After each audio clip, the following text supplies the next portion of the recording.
안녕하세요. 대전 MBC 아나운서 유지은입니다. 언니로와 함께 해달라는 연락을 받았을 때 꼭 함께 해야겠다는 생각으로 이 자리에 나오게 됐습니다. 사실 저는 작년 6월에 국가인권위원회에 똑같은 아나운서인데 왜 남성은 정규직이고 여성은 비정규직인가? 이 부당한 처우를 개선해달라는 취지로 진정을 넣은 바 있는데요. 많은 분들이 함께 목소리를 내주셔서 인권위가 제 손을 들어줬고요. 최근에는 대전 MBC도 이 권고를 수용하겠다고 밝혀서 곧 정규직 전환을 앞두고 있습니다. 그래서 여성 노동 운동에 대한 궁금증, 관심이 많이 생겼었는데요. 오늘 저도 배우는 마음으로 함께 해보도록 하겠습니다. 7, 80년대 여성 노동자들이 과연 어떻게 선배님들이 어려움을 극복하셨는지 오늘 그 발자취를 함께 따라 걸어볼까 하는데요. 그 길을 안내해 주실 두 분을 모셨습니다. 안녕하세요, 선배님들. 안녕하세요. 반갑습니다. 인사 부탁드립니다. 네.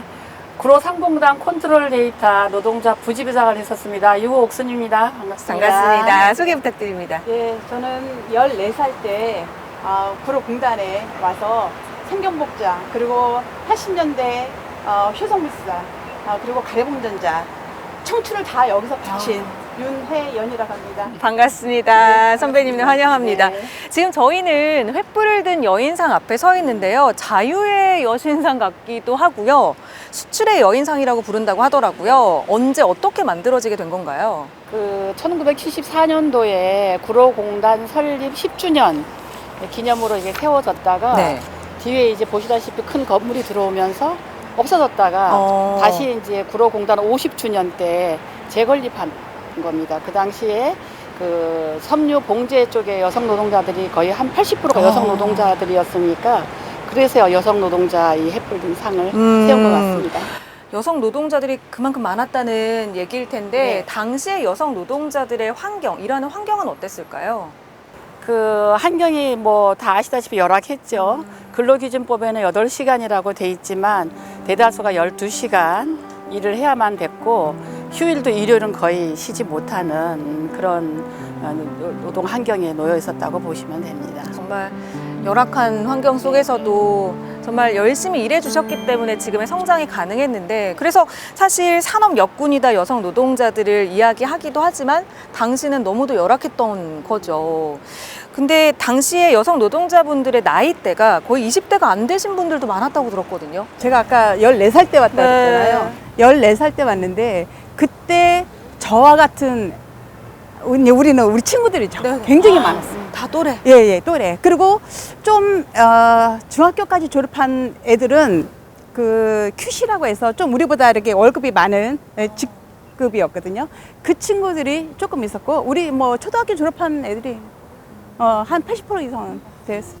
그 어린 나이에부터 정말 이 나라의 성장을 위해서 애써주신 선배님들께 다시 한번 감사하다는 말씀 전해드리고 싶고요. 오늘 많은 이야기 함께 나눠볼 텐데요. 장소 옮겨서 또 네. 다양한 이야기 나눠보도록 하겠습니다.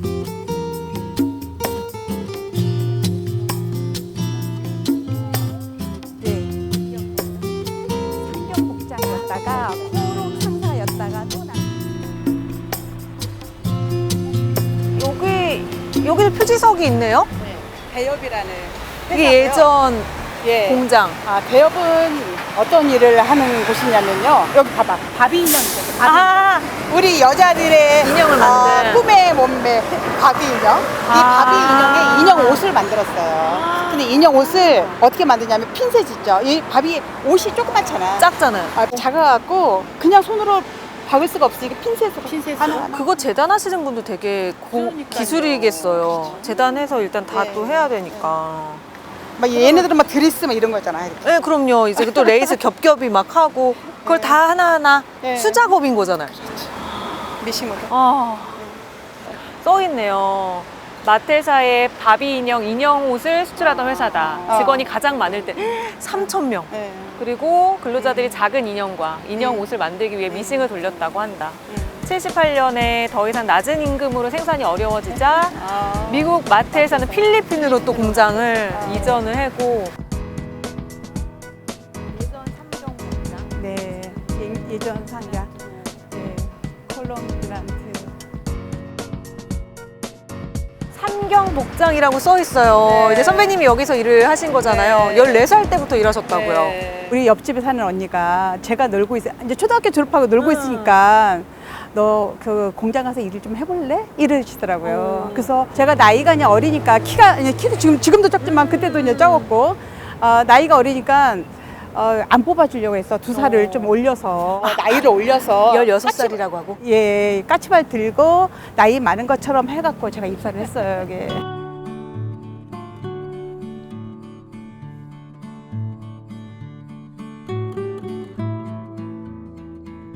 여기 와서 뭔가 부푼 꿈을 안고 또 오셨을 수도 있는데 그렇죠. 와서 일해보니까 노동 환경은 어땠어요? 노동 환경은 출근 시간은 있어요. 8시 출근 시간이야. 아침 8시. 예, 그러면 법대로 하면은 5시에 퇴근해야 그쵸. 되잖아요. 근데 우리는 기본이 7시까지 일하는 거예요. 그러니까 10시간 근무. 기본이 10시간 원래 근무에다가 5시인데 7시까지는 당연히. 예, 예. 그래서 한 5시쯤에 식권을 딱 하나를 줘. 그러면은 9시까지나 10시까지 일하라는 뜻이고. 연장 근무, 연장 야간 근무. 작업, 예. 작업. 그거는 밥을 주는 거네. 그렇죠. 저녁밥은 주죠. 식권을 2개를 줘요. 그러면은 그것은 철야를 하라는 뜻이에요. 밤을 새요? 예. 그러니까 새벽에 3시까지 그렇게 일을 많이 했어요. 그럼 새벽에 3시까지 일을 하잖아요. 그럼 어떻게 자겠어요? 잠을? 제가 일했던 작업 다이에서 자는 거지. 제가 완성반에서 일했던 그 작업 다위에 내가 작업했던 옷을 깔고 옷을 덮고 자요. 퇴근도 못하고. 그렇죠. 그럼 7시에 일어나. 그럼 또 일어나서 이제 세수하고 아침밥 먹고 또 이제는 일을 하는 거죠. 8시부터.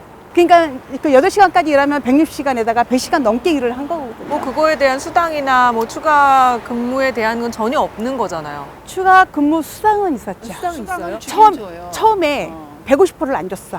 맞아. 근데 나중에 노조가 생기고 나서 어. 50%를 더 가산해서 줬죠. 너무 피곤하셨을 것 같은데 그런 상황 속에서도 학업에 대한 열정이 있으셔서 학업도 열심히 수행하셨다고 들었어요.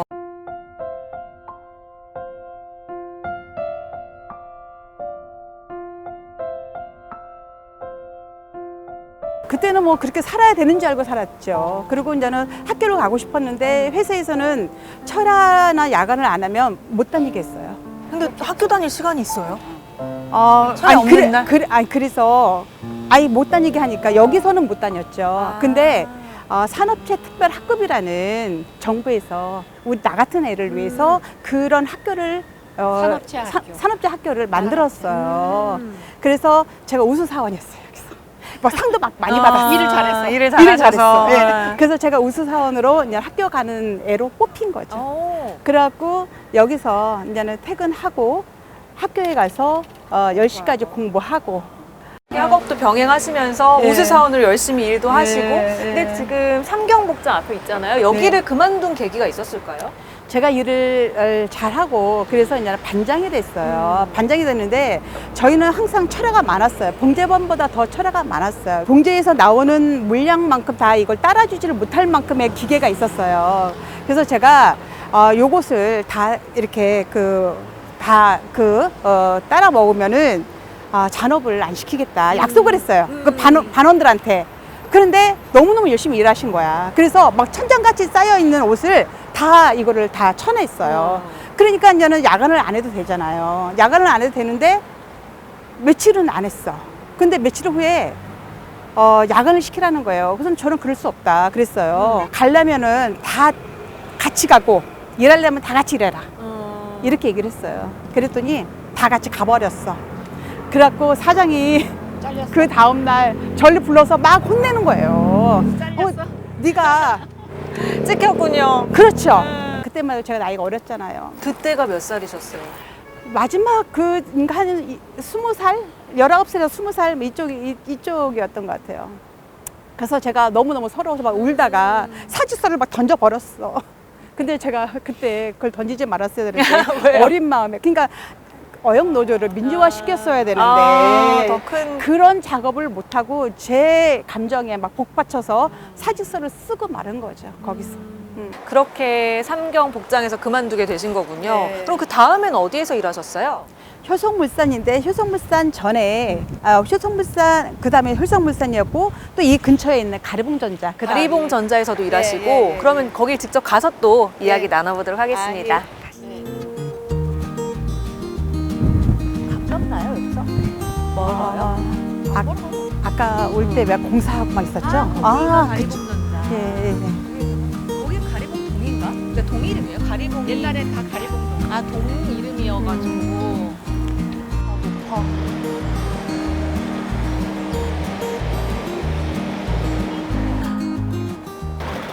예전 삼경복장 자리였던 곳에서 쭉 올라오다 보면 여기 또 표지석이 있는데요. 지플러스 타워라고 써 있는데 밑에 옛 대한광학이라고 써 있습니다.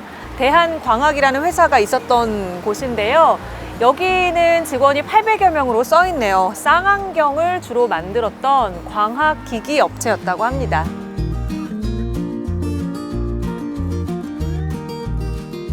네, 여기는 선배님이 세 번째로 일하셨던 가리봉 전자가 있던 자리인데요. 현재는 한국사이버결제 건물이 들어와 있습니다. 여기에서 언제부터 언제까지 일하신 거예요? 제가 여기서 83년부터 구로 동맹 파업 끝날 때 85년 7월까지 여기서 일을 했습니다. 어떤 일을 하셨어요? 여기서 반도체 현미경 보고 칩을 이렇게 붙이는 그런 작업을 했죠. 예. 현미경을 계속 들여다보면 예, 계속 들여다보고. 아니 여기에서 일하실 때는 노조 활동도 하셨다고 들었어요. 예, 했습니다. 롱코리아라고 있어요. 그 롱코리아의 그 자회사, 계열사 뭐 이렇게 바라보면 돼요. 가리봉 전자가 예, 예. 근데 이제는 롱코리아는 노동조합이 있었어요. 그래서 노동조합이 있고, 그래서 근로조건이 굉장히 좋았어요. 그래서, 이 사장님이 가리봉 전자라는 것을 독자의 법인을 뺀 거예요. 빼서, 롱코리아에서 이제 단체 협약을 할 때, 왜 안 들어주면 왜 이렇게 준법 투쟁도 하고 단체 행동을 하잖아요. 그러면은 거기서 해야 될 물건을 다 가리봉 전자로 갖고 왔어요.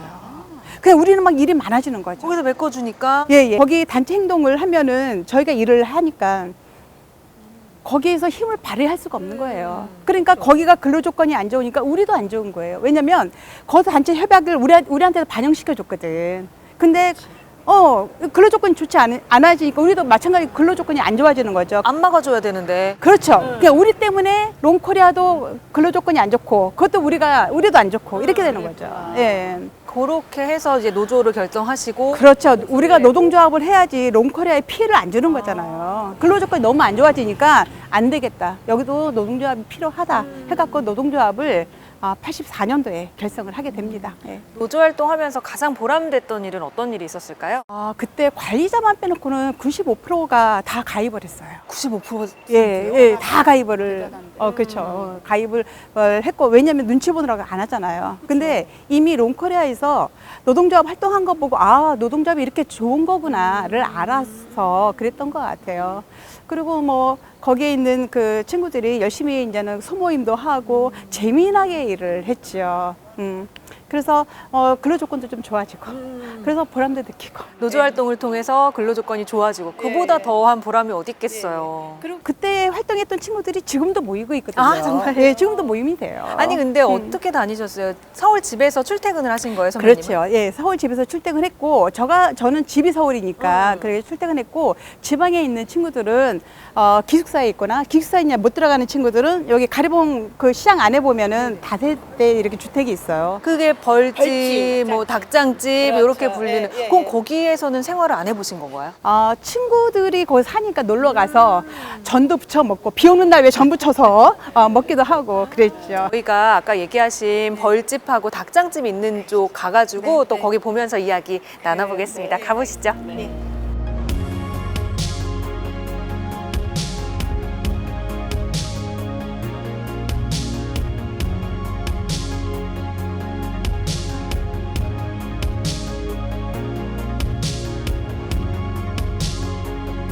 지금 와 있는 곳은 벌집, 닭장집이라고 불리던 주거 형태의 모습을 하고 있는 곳인데 지금은 좀 리모델링이 된 것 같긴 해요. 많이 됐네요. 왜 벌집, 닭장집이라고 불린 거예요? 이게 그 양계장 가보시면 닭장이 칸칸이 하나하나 사람이 들어가잖아요. 지금 딱 이렇게 네, 그렇죠. 그래서 하나하나 산다고 벌집도 이렇게 육각형 방 하나하나 다 벌이 드나들잖아요. 그러니까요. 그 모양 때문에 그런 것 같아요. 저는 그리고 사실- 생활도 그 안에서 다 이루어지고. 그 안에 그러면은 주방도 있고 화장실도 있었던 거예요? 그전에는 없었는데 지금은 아마 리모델링을 해서 안에 화장실하고 이렇게 구조가 다 있는 것 같아요. 그 당시에는 공중 화장실 썼으니까. 여기 어딘가에 그 공중 화장실이 있었을 거예요. 있었을 거고. 그리고 여기 수도가 있었을 수도가 거고. 있고. 예, 예. 다 같이 또 예. 빨래도 빨고. 거의 그러면 이런 방들이 한 집당 몇 채씩 있었을까요? 많은 집은 한 50개 정도 있고 여기도 지금 보니까 21개인데 한 30개 있지 않았을까 싶어요. 보통 20, 30개, 40개 정도 되는 네네네. 방을 갖고 있는 그쵸. 주택이 네. 이런 주거 형태가 이 동네에 쫙 모여 있어서 이제 일하셨던 곳에서 이 노동을 하셨던 여성 근로자분들이 네. 여기서 많이 사셨던 거죠. 그렇죠. 옆으로 가시면 가리봉 고개라고 돼 있는데 거기 가시면 좀 더 자세하게 벽에 이런 조형물도 있고 안내가 잘 돼 있습니다. 벽보 같은 것도 네네, 있고. 벽보도 있고. 그럼 네네. 가서 자세하게 또 이야기 네. 나눠볼게요. 가시죠. 네.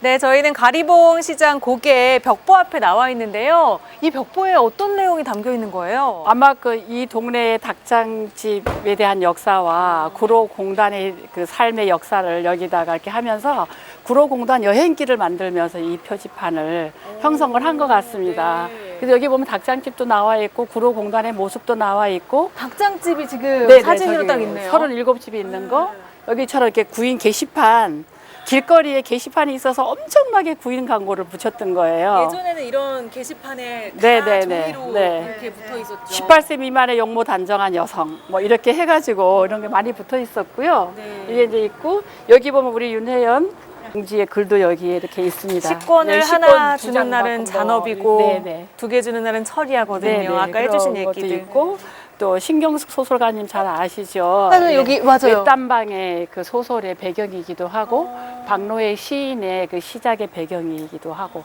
그런 곳입니다. 여기가 이제 저녁만 되면 이렇게 골목이 미어지게 사람들이 올라오고 내려가고 그렇게 했던 곳이고요. 사람 미어지게 네, 많았다고요? 이게 지금은 좀 넓죠. 그때는 더 좁았어요, 길이. 그리고 요 밑에 보시면 저 하얀 지붕이 가리봉 시장인데, 시장이요? 네, 엄청나게 번화한 시장이었죠. 물건도 다양하게 아주 많이 있었고, 그래도 그 지금은 같지 않게 젊은 그 청년들이 이용하는 시장. 예, 청년들이 네, 이용하는 네. 핫했던 그렇죠. 시장이에요. 그래서 뭐 네. 다방, 극장 뭐 이런 것도 많이 있었고, 아주 그 명동 버금가는 번화한 거리였습니다. 지금은 사실 상상이 안 되는 게 네. 한적한 골목길인데 그쵸. 여기가 거의 사람이 막 미어질 정도로 네. 이럴 정도로 네. 사람이 다녔다는 거잖아요. 공단이 한창 번창했을 때에는 노동자 숫자가 한 12만 이상이었다고 하니까 그 사람들이 같은 시간대에 이동을 한다고 생각하면 엄청나게 많은 사람이 이동하는 거죠. 이게 퇴근 시간 또 정해져 있으니까 그쵸. 그때 예, 다 같이 예. 시장 가서 이제 여기 다방도 가고 그렇죠. 맛있는 거 먹으러도 네, 가고 그러니까 구로공단에 취직하면은 여기 와서 비키니 옷장도 사고 뭐 이런 게 살림도 다 여기 사고. 있어요. 살림도 네. 사고 네. 먹자골목에서 이제 퇴근 후에 이제 먹기도 하고 그러시구나. 놀기도 그렇죠. 하고 네. 그런 네. 곳입니다. 그렇군요. 자, 가리봉 시장 여 아래 있는데요. 여기 지나서 또 가다 보면은 예전에 구로 동맹 파업이 네, 이루어졌던 곳이 또 맞아요. 있다고 하더라고요. 네, 네. 그쪽도 가서 자세한 이야기 나눠보겠습니다. 네. 가보시죠.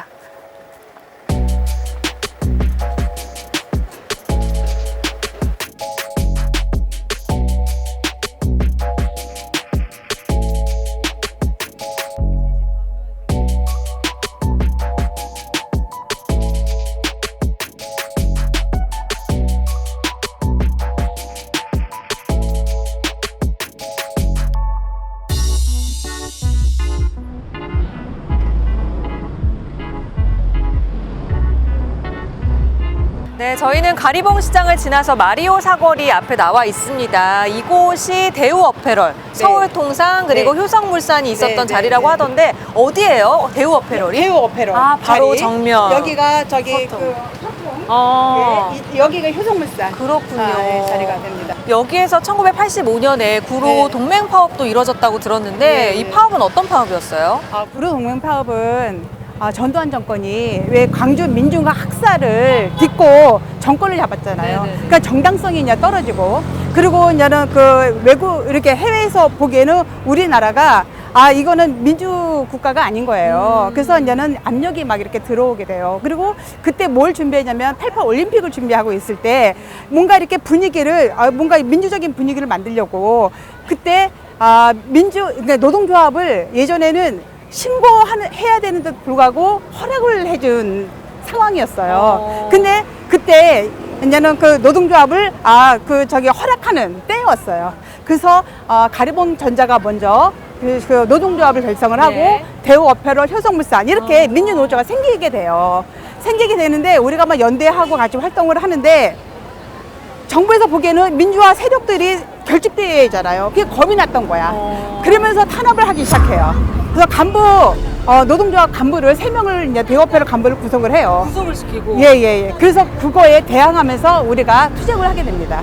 그곳이 바로 연대 투쟁을 하는 게 구로동맹 파업이라고 얘기를 해요. 구로 동맹 파업. 파업. 예.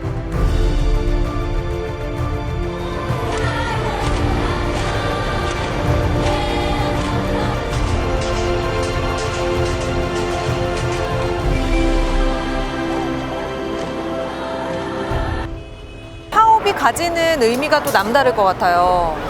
이 파업은 우리나라의 그 6.25 전쟁 이후에 정치적인 문제로 연대를 한 파업이 최초의 네네네. 사건입니다. 그래서 노동자들이 정치 투쟁을 하지는 않았거든요. 근데 그때는 우리가 정치적인 구호를 외친 거죠. 뭐 노동부 장관 물러나라. 그리고 또 노동차랍 중단하라. 막 이러한 정치적인 투쟁을 하고 정치적인 문제로 또 연대를 하고. 그리고 또 이제 이런 그 투쟁을 통해서 또 이렇게 노동자들이 민주화 세력으로 성장하는 그런 계기가 돼요.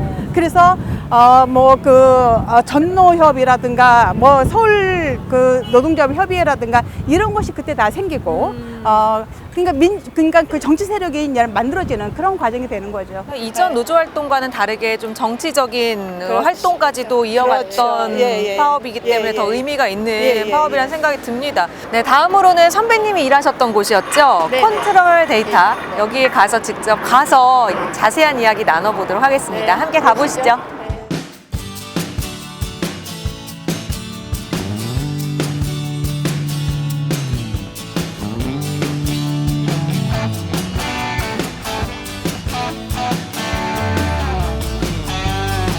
네, 지금 저희는 대륙 테크노타운 8차 앞에 나와 있습니다. 이 건물이 예전에는 컨트롤 데이터 건물이었다고 네, 하는데 네. 여기서 선배님이 일하신 거잖아요. 네, 네, 그렇죠. 이 회사는 어떤 회사였어요? 그 다국적 기업이었어요. 미국에 본사를 두고 있었고 그 컴퓨터의 기억 장치, 메모리 장치를 그 부품을 조립하는 조립. 그런 회사였고요. 현미경을 보고 아주 고도의 세밀한 제품을 만들어내는 그런 공장이었었습니다. 현미경으로 들여다보고 역시나 또 많은 작업량으로 네. 쉽지 않으셨을 텐데도 불구하고 이곳에서 일하시면서 결혼 퇴직 관행을 깨부수기 위해서 많은 노력을 하셨다고 들었어요. 네. 그때 당시만 해도 그 여성이 결혼하고 다니는 거는 굉장히 어려운 일로 생각했고요. 심지어 금융권에서조차도 결혼하고 다닐 수가 없는. 그래서 그 은행에 다니는 사람들이 부부가 결혼을 하면 남편은 경상북도로 여성은 강원도로 발령을 내서 서로 둘 중에 누가 하나 그만두게 그렇게 했던 사례들이 만연돼 있던 이런 곳이었으니까 당연히 우리 공장에서는 그랬겠죠. 그래서 저희가 이걸 어떻게 할 수가 없으니까 여성 가제를 실천하기 위해서는 누군가가 작전을 짜고 해야 되는 거잖아요. 그래서 대의원들 중심으로 이제 처음에는 결혼하고 다니기. 점차적으로. 네네. 결혼하고 다니면 회사가 남편이 이렇게 돈을 못 버냐, 이렇게 가난하냐, 뭐 이렇게 하면서 자존심을 막 상하게 하는 거예요. 그래서 버티고 다니고, 그 다음에는 이제 결혼하고 임신할 때까지 다니고, 그 다음에 이제 임신한 사람이 출산 휴가 직전까지 다니고, 그 다음에 또 다른 간부는 이제 출산하기까지 다니는데 출산하고 휴가를 받고 나오는 언니가 고참 언니가 하나 있었어요. 노동조합 운영위원이었는데 이 언니가 결혼을 늦게 했는데 아기를 낳고 내가 이걸 간행을 깨겠다. 그래갖고 아기를 낳고 그때 출산 휴가가 60일밖에 안 됐는데 60일 휴가를 다 쓰고 복귀했어요. 그러니까 회사가 깜짝 놀랐지, 안 올 줄 알았는데 그러고 나니까 막 사람들이 다 나중에는 결혼하고 다니는 사람의 전체 인원이 한 10% 가까이가 넘을 정도로 결혼하고 다니는 사례를 만들어냈고요. 그래서 우리가 언니가 이제 그 아기를 키우면서 다니니까 그때 이제 타가소라고 했는데 지금은 어린이집이지만 네. 직장 타가소 건설에 대한 얘기를 회사에다가 자꾸 이제 말을 걸기 시작을 한 거예요. 근데 이제 그렇게까지 이루지 못한 게 회사가 본국으로 철수를 했어요. 그래서 직장 타가 건설을 실행하지 못해서 아쉽죠. 지금은 출산휴가, 육아휴직 너무도 당연하게 쓰고 있잖아요. 그게 다 선배님들이 앞서서 이렇게 노력해 주신 덕분에 가능했다라고 생각하니까 너무 감사드린다는 말씀 전하고 싶고요. 안타까운 거는 그래도 아직까지 몇몇 기업에서 그럼요. 이게 아직도 그거 쓰려고 그러면 되게 어렵죠. 눈치 주고 이게 많은 부담을 떠안아야 되니까 앞으로는 더 많은 기업들이 이걸 당연하게 이게 이 권리 네. 누릴 수 있게 좀 해주셨으면 좋겠다라는 생각이 듭니다.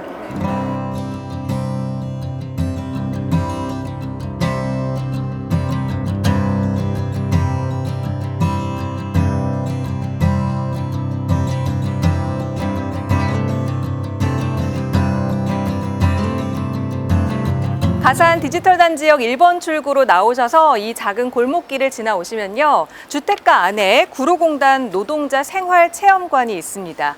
일명 금천 순이의 집이라고 하는데요. 이 체험관은 금천구가 2013년도에 1960년대부터 1990년대까지의 구로공단에서 일했던 노동자가 생활한, 아까 전에 잠깐 봤었죠? 이 벌집 또는 닭장집을 복원하고요. 관람객으로 하여금 당시 노동자들의 생활상을 직접 체험할 수 있도록 조성을 했습니다. 체험관은 지상 2층과 지하 1층으로 구성이 되어 있습니다.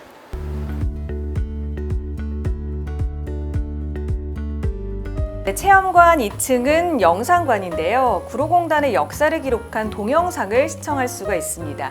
현재는 코로나19로 인해서 전시대를 설치하고 특별한 보통날이라는 VR 온라인 전시관을 운영하고 있습니다.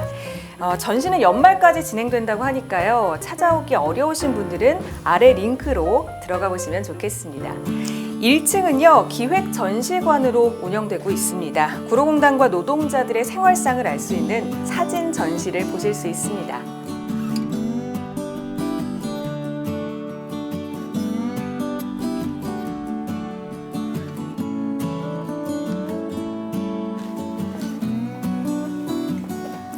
쪽방 체험관.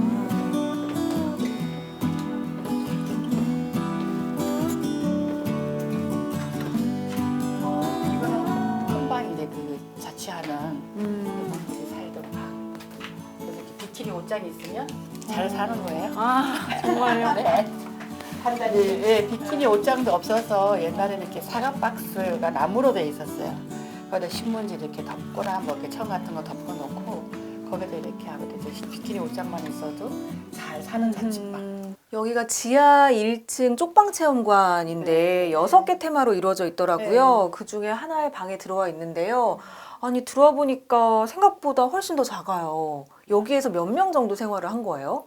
뭐 많이 살면 4명 사는데 4명 사는 경우는 주야 교대예요. 아, 2명씩, 네, 2명씩. 주간에 2명, 야간에 2명. 월세를 아끼기 위해서 그렇게들 살았죠.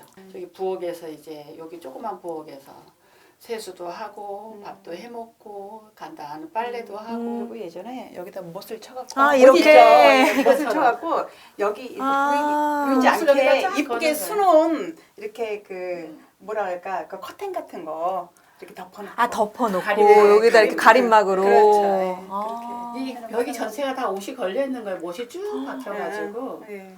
쭉 이제 평소에 입는 옷은 거기다 걸고 귀중한 좋은 옷만. 옷은 여기 놓고 이렇게 살았죠. 주말에 4명이 다 와서 자야 될 때는 여기에서 그냥 일자로 누워서 그렇죠, 그렇죠. 한번 누워볼까요? 여기 잘 수가 있나? 잘 근데 뭐 여기 지금은 누워보면- 여기 물건이 많지 않은 편이에요. 이게- 여러 4명 사면 자기 사물이 많거든요. 이렇게 엄격하니까. 다리도 다 못 뻗을 수도 있는데도 이게 쭈그려서 여자들이 키가 별로 안 돼요. 여기 3명 누우니까 딱 차는 크기니까. 이불 깔아놓고 다 이렇게 발 집어넣고 있잖아요. 겨울에 추우니까 그렇게 발 이불 이렇게 덮어놓고 이야기하지. 음. 회사 이야기도 하고 예. 연예인 이야기도 하고. 화장실은 어떻게 가요? 이제 여기 공중 화장실이에요. 공용으로 다 예, 이 하나. 전체 건물에 층마다 화장실 하나 있으니까 아침엔 전쟁이잖아요. 그러니까. 이제 아주 가벼운 거는 정말 좀 가끔 주방에서 해결하고 아이고. 많이 이제 가고 그렇게 줄 서는 거니까 줄을 서야 되니까 너무 급한 거죠. 패션방은 1970, 80년대 여가 문화. 문화방은 노동자의 문화 활동. 공부방은 공부와 꿈을. 추억방은 노동자의 애환과 슬픔을. 봉제방은 노동자의 취미 생활을. 생활방은 일상생활을 재현해 놓고 있습니다. 네, 오늘 선배님들과 함께 언니로를 걸어봤는데요. 그때부터 지금까지 7, 80년대 노동운동을 알리기 위해서 활동하고 계시잖아요. 어떤 마음으로 가능했던 일이었을까요? 뭐 열심히 한다고 지금까지 평생 해왔지만 여전히 여성 노동자들의 현실은 열악하고 일하기는 어렵고 결혼해도 또 그 육아휴직 출산 이런 휴가를 내기는 너무너무 아직도 어려운 세상이고요. 또 결혼하고 다니는데 육아는 여성의 몫으로 남아있고 가사노동도 여성의 몫으로 남아있어서 여성의 생활은 여전히 힘들고 어렵다고 생각합니다.